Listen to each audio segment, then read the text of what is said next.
Hello students, a very warm good morning to all of you. It's Amita ma'am here with today's lecture.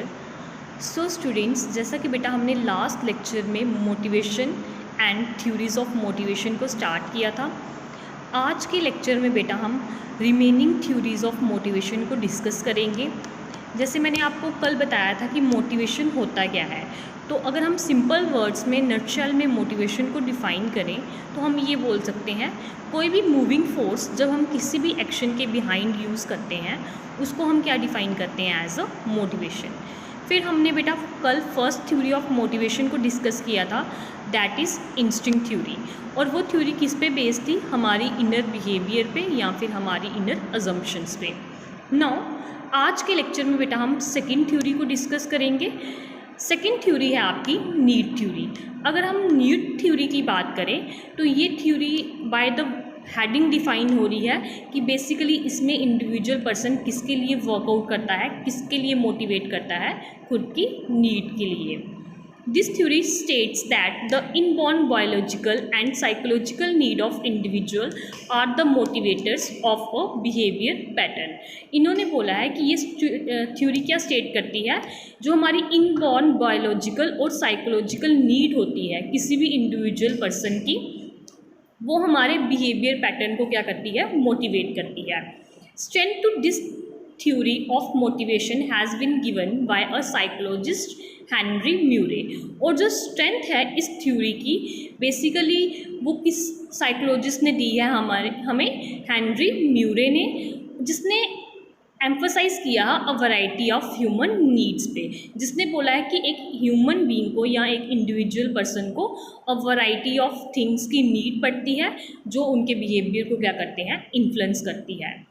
अब कौन कौन सी needs हैं? First one is desire to achieve something. जब एक individual person कुछ desire करता है, कुछ इच्छा रखता है किसी भी चीज़ को पाने की, तो सबसे पहली ये चीज़ क्या करती है, ह्यूमन बीइंग के बिहेवियर को इन्फ्लुएंस करती है। Second one is to acquire और गेन पोजेशन ऑफ समथिंग। जब हम ये सोचते हैं कि हमने किसी चीज़ को एक्वायर करना है या फिर हम पार्टिकुलर पोजेशन में या पार्टिकुलर प्रोफेशन में किसी चीज़ को गेन करना चाहते हैं, तो ये भी हमारे इंडिविजुअल पर्सन के बिहेवियर को इन्फ्लुएंस करती हैं। Third one is to obtain recognition by seeking excellence and by demanding respect. Third need theory हमें ये डिफाइन करती है कि एक इंडिविजुअल पर्सन का बिहेवियर कब इन्फ्लुएंस होता है, जब वो क्या करता है, किसी रिकॉग्नाइजेशन को सीक करता है। मतलब कि किसी एक पार्टिकुलर थिंग के रिगार्डिंग उसको रिकॉग्नाइजेशन मिलती है और वो उस चीज़ में क्या करता है, एक्सीलेंस वर्क, अपनी एक्सीलेंस वर्क को देता है। और इसी के साथ जब उसका जो वर्क है वो एक एज अ रिस्पेक्ट, सब पर्सन्स उसकी रिस्पेक्ट करते हैं, तो ये चीज़ जब एक इंडिविजुअल पर्सन ऑब्टेन करता है उसको हम क्या डिफाइन करते हैं, एज अ कि एक इंडिविजुअल पर्सन का क्या हो रहा है, बिहेवियर इन्फ्लुएंस हो रहा है। Now next one is to inquire and explore.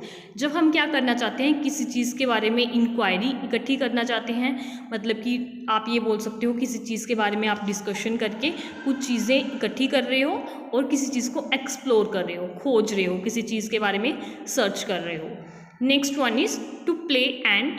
जब हम किसी चीज़ के बारे में क्या करते हैं, पार्टिकुलर एक्टिविटी के बारे में प्ले करते हैं, तो उस चीज़ में भी हमारा जो बिहेवियर है वो इन्फ्लुएंस होता है। And last one is to nourish and to protect. जब हम किसी चीज़ को क्या करते हैं, अगर रॉन्ग चीज़ है तो हम उसको क्या कर रहे हैं, नरिश कर रहे हैं, ख़त्म कर रहे हैं। और अगर हमें पता है कि कोई रॉन्ग थिंग हमें क्या कर रही है, हार्म कर रही है, तो उससे हम क्या करते हैं, उस चीज़ को प्रोटेक्ट करते हैं। तो ये सब फैक्टर्स बेटा क्या करते हैं, इंडिविजुअल पर्सन के बिहेवियर को इन्फ्लुएंस करने में हेल्प करते हैं। इसलिए जो आपका साइकोलॉजिस्ट था हेनरी म्यूरे ने, उसने इन पार्टिकुलर पॉइंट्स पे ज़्यादा एम्फोसाइज किया हुआ है। No next one is this need theory comprising of biological and psychological needs has got a wide recognition. इन्होंने बोला है ये जो थ्योरी है, जो बायोलॉजिकल और साइकोलॉजिकल नीड्स पे बेस्ड है, या फिर आप ये बोलते हो जिसमें हमें बायोलॉजिकल और साइकोलॉजिकल नीड्स की ज़रूरत पड़ती है, इसने एक वाइड रेंज क्या की है, रिकॉग्नाइज की है। मतलब कि एक पार्टिकुलर रेंज में इसने क्या किया है, रिकॉग्नाइजेशन को अचीव किया है। Now third one theory is drive theory. Drive theory हमें क्या डिफाइन करती है? This theory states that the basic biological needs create certain inner tensions. इन्होंने बोला है कि ये थ्योरी हमें बताती है कि जो हमारी बेसिक बायोलॉजिकल नीड्स होती हैं, जो एक ह्यूमन बीइंग की बायोलॉजिकल जो फिजिकल फैक्टर की नीड्स होती हैं, वो क्या क्रिएट करती हैं हमारे अंदर? इनर टेंशंस को क्रिएट करती हैं, known as drives, which are primary cause of motivation for a particular behaviour. और ये हमारे अंदर टेंशंस को क्यों क्रिएट करती हैं? क्योंकि ये क्या है? एक प्राइमरी काज है किसका? एक इंडिविजुअल पर्सन के पार्टिकुलर बिहेवियर का। क्योंकि हमें पता है कि हम किसी चीज़ को क्यों ड्राइव करते हैं, बेसिकली हमारी खुद की नीड के लिए। और हमारी खुद की नीड कहाँ से होती है? हमारी बॉडी के बायोलॉजिकल फैक्टर से। इसलिए जैसे हम देखते हैं कि हम कोई वर्क कर रहे हैं, किसके लिए कर रहे हैं? पैसा कमाने के लिए। तो वहाँ पर क्या हो रही है? वो हमारी बायोलॉजिकल नीड है, इसलिए ये एक प्राइमरी काज है किसका? पार्टिकुलर बिहेवियर का। These drives can be divided into two categories। और ये जो ड्राइव्स हैं ये बेसिकली दो कैटेगरीज में डिवाइडेड हैं। First one is psychological needs such as hunger, sex, extra. अब दो कैटेगरीज कौन सी थी? First one is psychological need, जब हमारा ब्रेन किसी चीज़ की नीड करता है, जैसे हमें भूख लगती है, हंगरनेस क्रिएट होती है, तो हमें पता है कि वहाँ पर किस चीज़ की नीड पड़ रही है? हमें साइकोलॉजिकल। फिर आप सेक्चुअल के बारे में देख सकते हो कि जब हम करते हैं मेल्स और फीमेल्स में जो कंपैरिजन होता है, यहाँ आप किसी सेक्स चीज़ की डिमांड कर रहे हो तो वो भी कौन से फैक्टर में इंक्लूड होती है? साइकोलॉजिकल नीड में। And second one is those which are due to psychological needs such as seeking recognition and acquiring something extra. Second जो नीड है बेटा वो भी साइकोलॉजिकल नीड है, बट उसमें हम क्यों किसी चीज़ को नीड करते हैं या हमारा बिहेवियर क्यों चेंज होता है? क्योंकि हमने क्या करना होता है? कुछ अचीव करना होता है, कुछ डिफरेंट अचीव करना होता है जो क्या करे? हमें रिस्पेक्ट गेन करवाने में हेल्प करे।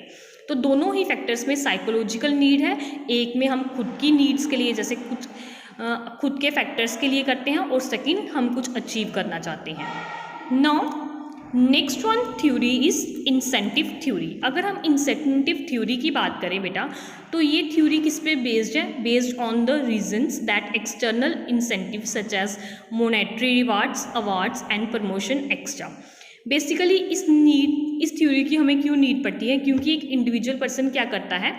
अपने एक्सटर्नल इंसेंटिव के लिए वर्कआउट करता है या खुद को मोटिवेट करता है।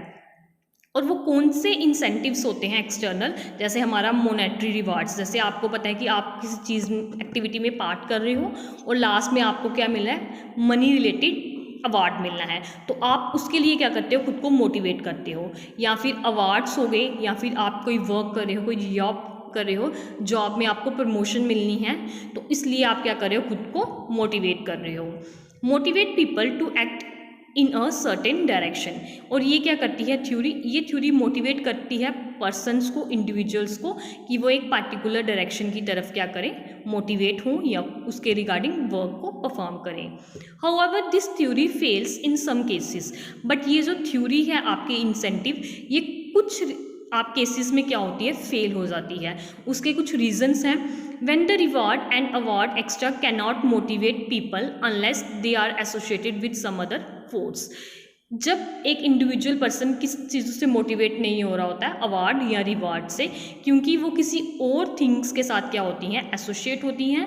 और आप ये बोल सकते हो समटाइम हम किसी चीज़ से सेटिस्फाई नहीं होते हैं, तो उस टाइम पे भी हमारी जो मोटिवेशन पावर है वो क्या हो जाती है? डाउन हो जाती है।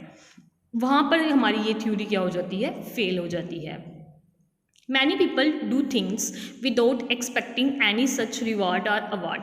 बट वहाँ पर ही अगर हम बात करें तो कुछ पीपल्स क्या करते हैं? डिफरेंट थिंग्स को परफॉर्म करते हैं और वो किसी भी चीज़ को नहीं चाहते, उनकी एक्सपेक्टेशंस नहीं होती, ना ही किसी रिवार्ड की होती हैं, ना ही किसी अवार्ड की होती हैं। Now last theory is expectancy theory. तो बेसिकली अगर हम एक्सपेक्टेंसी थ्योरी की बात करें तो ये मॉडिफाइड फॉर्म है किसकी? इंसेंटिव थ्योरी की। It states that in individual may or may not be able to get the reward or award, but the exceptions or possibility of getting such a award or reward extra is an incentive। इन्होंने बोला है ये theory हमें ये define करती है, sometime एक individual person को अवार्ड मिल भी सकता है और नहीं भी मिल सकता, बट जो एक्सपेक्टेशंस होती हैं रिलेटेड टू अवार्ड और रिवार्ड वो क्या होती हैं, इंसेंटिव होती हैं, वो खुद में ही क्या होती हैं, इंसेंटिव होती हैं itself. So this theory is just an outcome of incentive theory. इसलिए हम ये बोल सकते हैं जो हमारी एक्सपेंडेंसी थ्योरी है वो किसकी आउटकम है, हमारी इंसेंटिव थ्योरी की। तो मैंने जैसे आपको पहले ही बताया कि ये मोटिवेट फॉर्म है किसकी, या मॉडिफाइड फॉर्म है इंसेंटिव थ्योरी की।